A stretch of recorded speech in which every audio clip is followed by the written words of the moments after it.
ಹುಮನಾಬಾದ್ ತಾಲೂಕಿನ ಮೊಳ್ಕೆರೆ ಗ್ರಾಮದಲ್ಲಿ ನಡೆದ ನಿಗೂಢ ಸ್ಫೋಟದಲ್ಲಿ ಗಾಯಗೊಂಡು ಜಿಲ್ಲಾಸ್ಪತ್ರೆಯಲ್ಲಿ ಚಿಕಿತ್ಸೆ ಪಡೆಯುತ್ತಿರುವ ಗಾಯಾಳುಗಳಿಗೆ ಜಿಲ್ಲಾ ಉಸ್ತುವಾರಿ ಸಚಿವ ಈಶ್ವರ್ ಖಂಡ್ರೆ ಅವರು ಭೇಟಿಯನ್ನು ನೀಡಿ ಅವರ ಆರೋಗ್ಯವನ್ನು ವಿಚಾರಣೆ ಮಾಡಿದ್ದಾರೆ.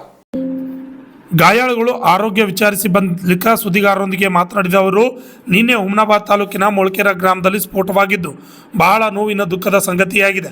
ಘಟನೆಯಲ್ಲಿ 4 ಮಕ್ಕಳಿಗೆ ಸುಟ್ಟಿದ ಗಾಯಗಳಾಗಿವೆ. 2 ಹಿರಿಯರಿಗೆ ತೀವ್ರ ಗಾಯಗಳಾಗಿವೆ. ಹೆಚ್ಚಿನ ಚಿಕಿತ್ಸೆಗಾಗಿ ಒಬ್ಬರನ್ನ ಸೋಲಾಪುರ ಹಾಗೂ ಇನ್ನೊಬ್ಬರನ್ನ ಹೈದರಾಬಾದ್ಗೆ ಕಳಿಸಲಾಗಿದೆ. ಎಲ್ಲರಿಗೂ ಚಿಕಿತ್ಸೆ ನೀಡಲಾಗುತ್ತಿದ್ದು ಜಿಲ್ಲಾಡಳಿತ ನಿಗಾ ಇಟ್ಟಿದೆ. ಗಾಯಾಳುಗಳಿಗೆ ಉತ್ತಮ ರೀತಿಯಲ್ಲಿ ಚಿಕಿತ್ಸೆ ನೀಡಬೇಕೆಂದು ವೈದ್ಯರಿಗೆ ಸೂಚನೆ ನೀಡಲಾಗಿದೆ ಎಂದಿದ್ದಾರೆ. ಈ ಘಟನೆ ಯಾಕಾಗಿದೆ, ಏನಾಗಿದೆ, ಇದರ ಹಿನ್ನೆಲೆ ಏನು ಎನ್ನುವುದರ ಬಗ್ಗೆ ಸಂಪೂರ್ಣ ಪ್ರಮಾಣದಲ್ಲಿ ತನಿಖೆ ನಡೆಸಲಾಗುತ್ತಿದೆ. ಸರ್ಕಾರ ಇದನ್ನು ಅತ್ಯಂತ ಗಂಭೀರವಾಗಿ ಪರಿಗಣಿಸಿದೆ. ನಾನು ನಿನ್ನೆ ಮುಖ್ಯಮಂತ್ರಿಗಳನ್ನು ಭೇಟಿಯಾಗಿ ಘಟನೆಯ ವಸ್ತುಸ್ಥಿತಿ ಬಗ್ಗೆ ಮನವರಿಕೆ ಮಾಡಿದ್ದೇನೆ. ಗಾಯಾಳುಗಳ ಚಿಕಿತ್ಸೆ ವೆಚ್ಚ ಸಂಪೂರ್ಣವಾಗಿ ಸರ್ಕಾರ ಭರಿಸುತ್ತದೆ. ಹಾಗೆ ಈ ಘಟನೆ ಹಿಂದೆ ಯಾರೇ ಇದ್ರೂ ಕೂಡ ಆಳವಾಗಿ ತನಿಖೆ ನಡೆಸಿ ಕಾನೂನು ಪ್ರಕಾರ ಕ್ರಮ ಕೈಗೊಳ್ಳಲಾಗುತ್ತದೆ. ಗ್ರಾಮಸ್ಥರು ಭಯಪಡುವ ಅಗತ್ಯ ಇಲ್ಲ ಎಂದು ಭರವಸೆ ನೀಡಿದ್ದಾರೆ. Vidyasagar, RJ32 Kannada news, Humnabad.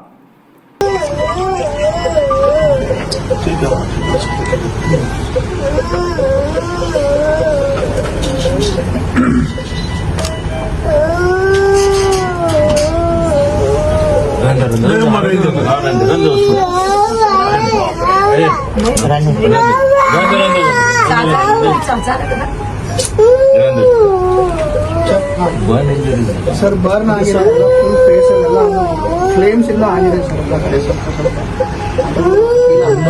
ಒಂದು ಪೀಸ್ ಬಂದು ಒಳಗೆ ಹತ್ತಿದೆ सर 3.5 साल की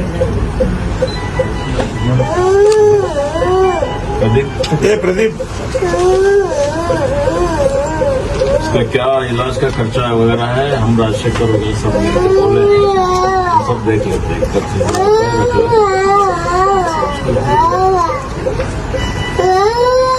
अंदर रखो फिर बाद में करेंगे. क्या है मैं तो मध्य ನೋವಿನ ಸಂಗತಿ ಇದೆ, ಬಹಳ ದುಃಖದ ಸಂಗತಿಯಾಗಿದೆ. ಇವತ್ತು ನಿನ್ನೆ ಏನೋ ಬೀದರ್ ಜಿಲ್ಲೆ ಹುಮನಾಬಾದ್ ತಾಲೂಕಿನ ಮೊಳ್ಕೆರೆದಲ್ಲಿ ಏನು ಸ್ಫೋಟ ಆಗಿದೆ. ಅದರಿಂದ 4 ಮಕ್ಕಳಿಗೆ ಇವತ್ತು ಸುಟ್ಟಿನ ಗಾಯಗಳಾಗಿದ್ದಾವೆ. 2 ಸ್ವಲ್ಪ ಹಿರಿಯರು, ಇವತ್ತು ಅವರಿಗೂ ತೀವ್ರ ಗಾಯಗಳಾಗಿದ್ದಾವೆ.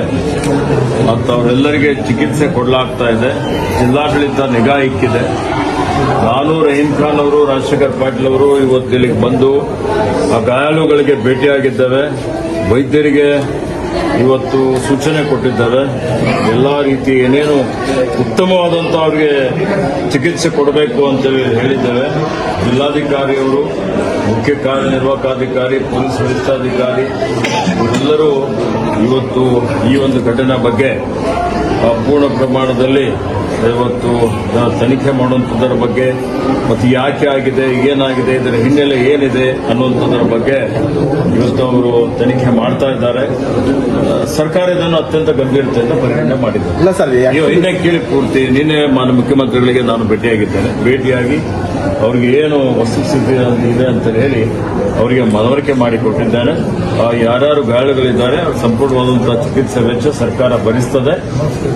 ಮತ್ತೆ ಈ ಒಂದು ಪ್ರಕರಣದ ಹಿಂದೆ ಯಾರೇ ಇದ್ರೂ ಮತ್ತು ಇದಕ್ಕೆ ನಿರ್ಲಕ್ಷ್ಯ, ನಮ್ಮ ಅಧಿಕಾರಿಗಳ ನಿರ್ಲಕ್ಷ್ಯ ಇದ್ರೂ ಸಹಿತ ಕೆಳ ಹಂತದಲ್ಲಿ ಇದರಲ್ಲಿ ಯಾರೇ ಭಾಗಿಯಾಗಿದ್ರು ಪೂರ್ಣ ಪ್ರಮಾಣದಲ್ಲಿ ಬಹಳ ಆಳವಾಗಿ ತನಿಖೆ ನಡೀತದೆ. ಮತ್ತೆ ತನಿಖೆ ಆಧಾರದ ಮೇಲೆ ಕಾನೂನು ರೀತಿಯ ಕ್ರಮನೂ ಆಗ್ತದೆ. ಆ ಗ್ರಾಮಸ್ಥರಾಗಲಿ ಯಾರು ಆತಂಕ ಪಡುವಂತದ್ದು ಅವಶ್ಯಕತೆ ಇಲ್ಲ ಅನ್ನುವಂತ ಒಂದು ಮಾತನ್ನು ಇಲ್ಲಿ ಹೇಳಿಕೆ ಬಯಸ್ತೇನೆ.